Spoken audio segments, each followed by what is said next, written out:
Your biceps are tiny mice. That is not a joke, and the ancient Romans were completely serious about it. The word muscle comes from the Latin word for little mouse, and once you see why, you will never look at your arm the same way again. To understand this, we need to go back to ancient Rome, roughly the 1st and 2nd centuries of the Common Era. Roman physicians and scholars were obsessed with the human body, but they were working without modern imaging technology, without microscopes, without anything beyond their eyes and their hands. What they did have was extraordinary powers of observation. Roman doctors would watch bodies move, watch skin shift, watch the surface of an arm or a leg change shape as a person lifted or walked or strained. They named what they saw based on the world around them, and the world around them was full of animals, tools, plants, and the textures of everyday life. This was a culture that built its entire vocabulary from concrete physical reality. Abstract concepts were always grounded in something you could touch or see. So, when Roman scholars needed a word for the bundles of contractible tissue beneath the skin, they looked at what those tissues actually looked like when they moved. And what they saw were mice. The Latin word at the center of all this is musculus. It is a diminutive form, which means it is the smaller, cuter version of another word. The root word is mus, which simply means mouse in Latin. Add the diminutive suffix culus, and you get musculus, which translates directly as little mouse.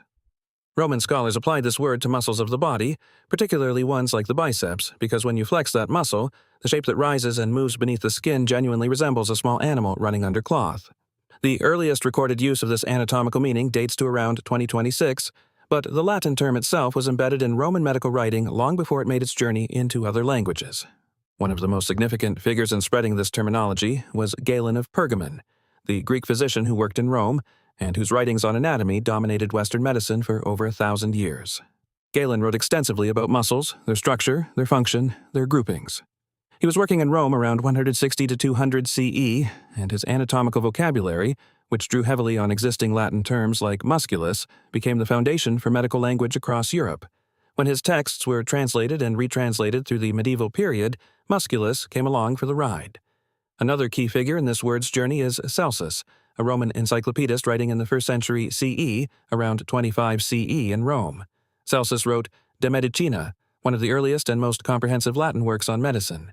He used musculus in an anatomical sense, helping cement the word in medical writing at a time when Latin was the dominant language of scholarship across the known Western world. From Latin, the word began moving through European languages along different routes. It traveled into Old French as muscle, and from Old French it entered Middle English. The linguistic chain runs from Latin through Old French and then into the English that people were speaking in England in the late 1300s. The late 14th century is where we find the first English uses of muscle to mean the contractible tissue in the body. Underneath all of this, the root word mus for mouse connects back through Proto-Germanic and deeper Indo-European roots that tie Latin and Old English together in the same ancient family. The mouse, as an animal, was named across these related languages in strikingly similar ways, which is part of why the little creature ended up embedded in our anatomy vocabulary.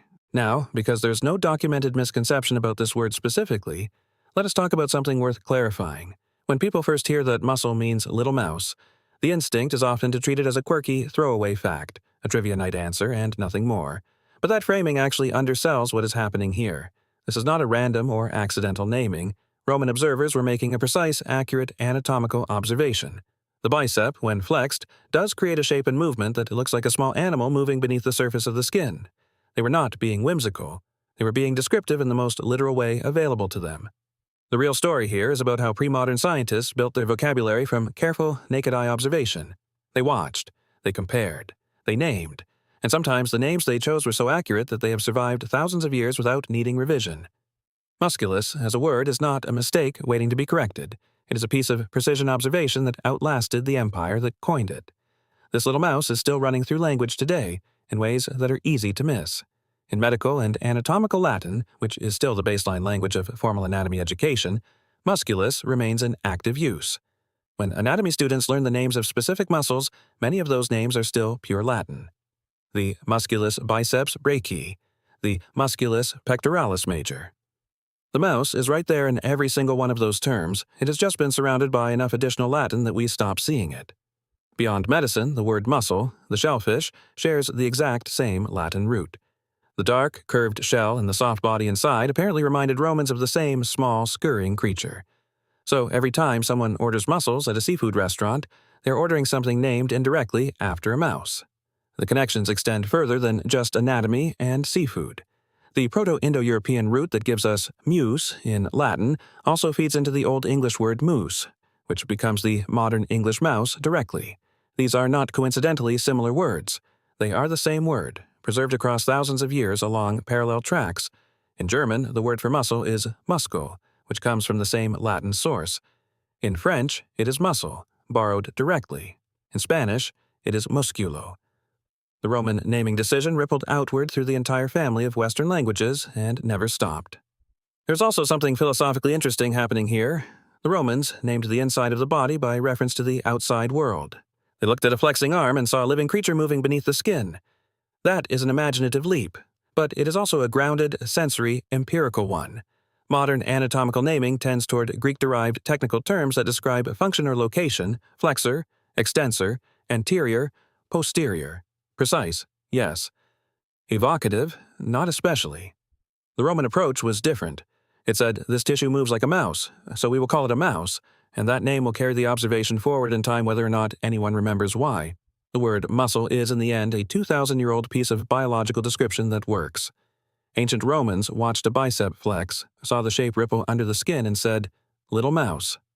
They were right, and every time you flex your arm, you're proving them correct.